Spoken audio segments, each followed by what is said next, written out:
Welcome to this explainer. Today, we're diving into a fascinating sociological study that completely shatters our conventional ideas about aging, gender, and retirement. We're looking at a deeply researched paper that investigates the intensely active lives of retired women in the Basque town of Oñati. It's an amazing story about an entire generation of women who, instead of fading into the background, have become the vital, invisible engine running their society. Here's our roadmap for today. We'll start by busting the myth of retirement, look at the shifting demographic data, unpack a concept called intersectionality, dive into the unique history of the Basque Country, and finally, look closely at the incredible women of Oñati. Let's jump right in. So, Part 1. The Myth of Retirement.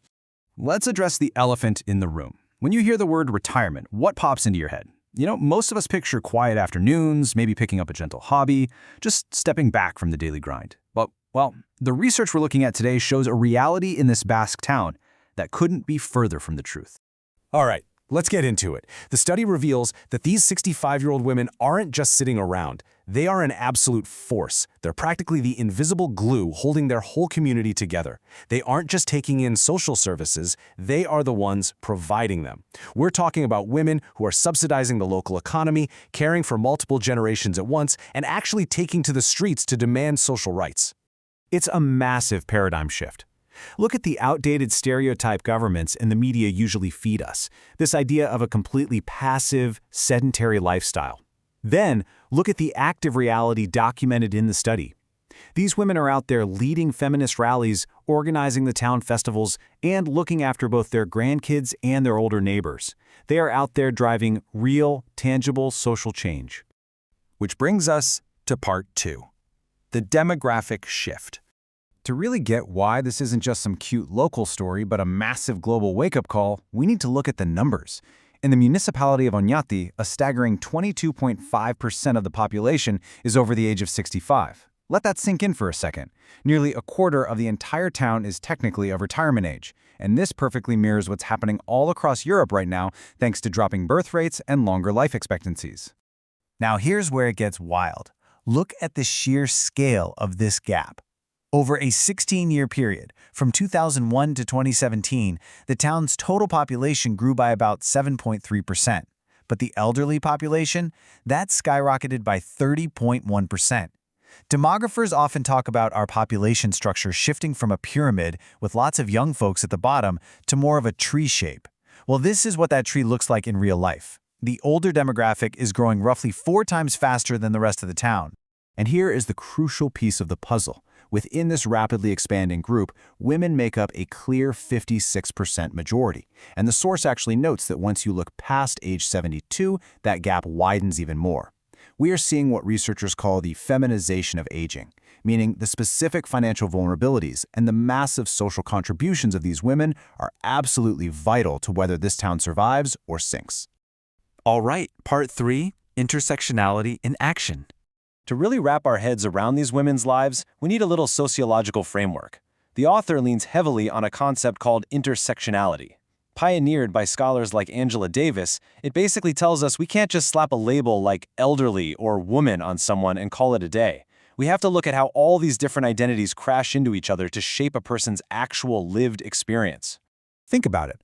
These individuals are living at the crossroads of several identities all at once. They are female in a historically patriarchal system. They are over 65. They are Basque speakers, or in some cases, immigrants trying to adapt to Basque culture. They are pensioners trying to make ends meet on fixed incomes, all while being the primary caregivers for the generation above them and the generation below them. The study points out that this intersection creates compounded vulnerabilities, like having earned way less over their working lives, but it also gives them this incredibly resilient, multifaceted strength. To dig a little deeper into their roles, the research brings in sociologist Iris Marion Young, who makes this brilliant distinction between home work and homemaking. Society usually writes off women's domestic labor as just homework, the repetitive, undervalued, physically exhausting chores. But Young talks about homemaking. This is the complex, really empowering process of building a home, forging an identity, creating security, and supporting a wider community. So while domestic labor was definitely forced on them in the past, many of these women have actually flipped the script, transforming homemaking into a source of immense communal power. And that leads right into a fascinating theory from Imakwinde, the Basque Institute for Women, called projected autonomy. We're usually told that empowerment is all about total individual independence, right? But this theory shows how these older women find their power in a totally different way. They achieve autonomy specifically through being there for others. They find their strength by being the absolute bedrock for their families and neighbors, and by fighting for collective rights instead of just their own. Let's move on to part 4, the Basque experience. You can't really understand this specific tough-as-nails generation without looking at their history. This timeline is crucial because it shows they didn't just wake up active in their old age. They've been survivors and activists their whole lives. They grew up in the 1950s under the Franco dictatorship, facing grinding poverty and super rigid gender roles. In the 70s, they hit the workforce, battling a system that legally paid them less and literally pushed a dowry system to get them to quit once they got married. Later on, they fought to build schools to preserve the Basque language for their kids. And fast forward to the time of this study, they were out in the streets leading weekly protests because the government proposed a measly 0.25% bump to their pensions. When you look at recent political movements, whether it's the massive March 8th feminist rallies or the Monday pensioner protests in the town square, these women are consistently right at the front. And they aren't just showing up, they're organizing the whole thing. The study neutrally documents this lifelong commitment to activism, showing how they constantly fight for rights across generational and social boundaries. Now, regional institutions have definitely tried to step up for this aging population. Emakunde works on broad gender equality, and a program called Euskadi Lagunkoya is trying to make cities more accessible and friendly for the elderly. But the research flags a really critical gap. A lot of these public policies look great on paper, but true, vibrant community integration almost entirely relies on the grassroots, everyday hustle of the women themselves. Finally, part 5, the women of Oñati. To bring all this academic data down to earth, the author actually combined the lives of several interviewed women into one composite character to protect their privacy. And honestly, just looking at the daily to-do list of this hypothetical 65-year-old woman is exhausting. She's cooking and gathering supplies for refugee camps. She makes a deliberate activist choice to shop strictly local to keep the town's economy afloat. She helps organize cultural events. She provides endless free childcare so her kids can actually participate in the modern workforce. Oh, and she also visits the local care home to look after people even older than she is. She is practically single-handedly propping up the local economy and the social safety net. You see this grassroots power perfectly in local associations like Lagun Leknaku. The founders noticed that older residents were just sitting alone at bus stops because they had nowhere else to go. So what did they do? They created their own space to fight loneliness.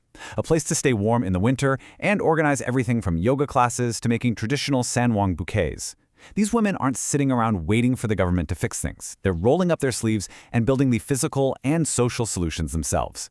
Which brings us to the ultimate paradox of this whole study.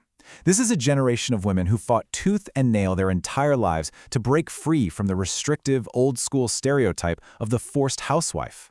But now, in their retirement, they found genuine empowerment by actively choosing to be the caregivers who keep the town's social fabric from unraveling. They've completely redefined what it means to retire, using that projected autonomy we talked about to make sure the next generation in Oñati can actually flourish. And that leaves us with a pretty profound question. We've seen the hard data, the intense history, and the unbelievable daily impact of these women. So, as the whole world continues to age rapidly, which challenges us to rethink the value and power of the older women in our own neighborhoods, will our society and our policies finally recognize and support all this vital invisible labor, or are we just going to keep pretending that retirement is nothing more than a permanent vacation? Definitely something to think about. Thanks so much for joining me for this explainer,